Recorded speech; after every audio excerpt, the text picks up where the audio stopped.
വയനാട് കൽപ്പറ്റയിൽ തെരുവുനായ ശല്യം രൂക്ഷം. സ്വകാര്യ ആശുപത്രിയിലെ ജീവനക്കാരനെ തെരുവുനായ്ക്കൾ ആക്രമിക്കാൻ ശ്രമിച്ചു. പുൽപ്പാറ സ്വദേശി അസീസിനെയാണ് നായ്ക്കൾ ആക്രമിക്കാൻ ശ്രമിച്ചത്. ആദ്യം ദൃശ്യങ്ങളിലേക്ക്.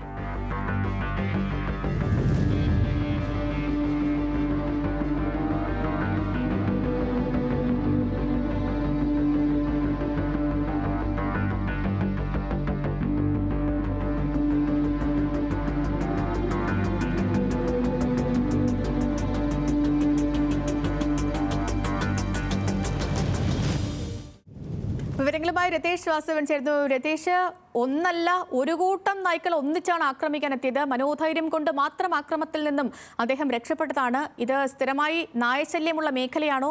എന്തൊക്കെയാണ് വിവരങ്ങൾ?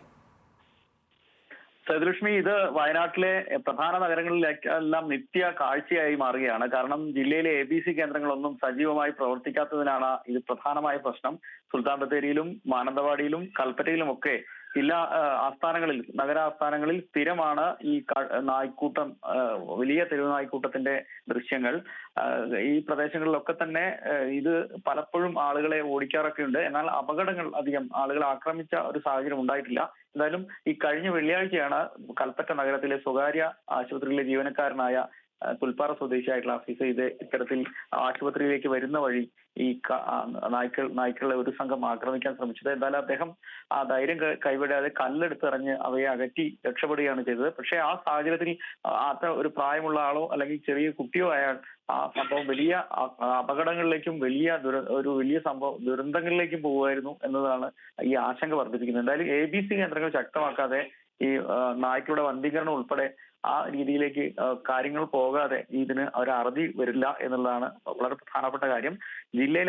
ജില്ലാ ആസ്ഥാനം എന്ന നിലയിൽ കൂടി കൽപ്പറ്റയിൽ ഇത്തരത്തിൽ തെരുവുനായ പകൽ ഒരു തരത്തിലും പുറത്തിറങ്ങാൻ കഴിയാത്ത രീതിയിൽ സാഹചര്യം ഉണ്ടാവുന്നുണ്ടെന്ന ആക്ഷേപമുണ്ട്. ഇപ്പോൾ ഒഴിഞ്ഞ സമയം, ഉച്ച സമയങ്ങളിലും ഒക്കെയാണ് ഈ നായ്ക്കൾ കൂടുതലായിട്ട് ഇറങ്ങുന്നത്. ഈ വൈകിട്ട് ഇപ്പോൾ 7 മണി കഴിഞ്ഞാൽ നഗരങ്ങളിൽ വിവിധ ഇടങ്ങളിൽ വലിയ നായ്ക്കൂട്ടങ്ങളുടെ ദൃശ്യങ്ങൾ കാണാം. ഇതെല്ലാം തന്നെ ആശങ്ക ഉണ്ടാക്കുന്നതാണ്. ABC കേന്ദ്രങ്ങൾ ശക്തമാക്കുകയും തെരുവുനായ്ക്കളെ വന്ധീകരിക്കുക തുടങ്ങിയ ശാസ്ത്രീയ സമീപനങ്ങളിലേക്ക് പോകാതെ ഈ പ്രശ്നം പരിഹരിക്കാൻ കഴിയില്ല. ഇനി ഒരാളെ ആക്രമിച്ച് വലിയ പ്രയാസത്തിൽ പരിക്ക് പറ്റുമ്പോൾ മാത്രമായിരിക്കും അധികൃതരുടെ ശ്രദ്ധ ഇതിലേക്ക് തിരിയുന്നത് എന്ന ആക്ഷേപം ഉയരുന്നുണ്ട്. എന്തായാലും അടിയന്തര ശ്രദ്ധ വേണ്ട ഒരു കാര്യമാണിത്. തീർച്ചയായും രതീഷ്, കാരണം രതീഷ് പറഞ്ഞ പോലെ തന്നെയാണ്. അത് ആ ഒരു മനുഷ്യനായതുകൊണ്ട് അത് ഒരു 10-20 അല്ലെന്ന് തോന്നുന്നു, 20-ലധികം നായ്ക്കളുണ്ട്. ഒരു കൂട്ടമായി എത്തിയാണ് ആക്രമിക്കാൻ ശ്രമിക്കുന്നത്. ആ ഒരു മനുഷ്യനല്ലാതെ മറ്റാരെങ്കിലും ആയിരുന്നെങ്കിൽ കടി കൊള്ളുമായിരുന്നു, മറ്റെന്തെങ്കിലും സംഭവിക്കുമായിരുന്നു. അദ്ദേഹത്തിന്റെ ഒരു മനോധൈര്യം കൊണ്ട് മാത്രമാണ് തലനാരിഴയ്ക്ക് രക്ഷപ്പെട്ടത്.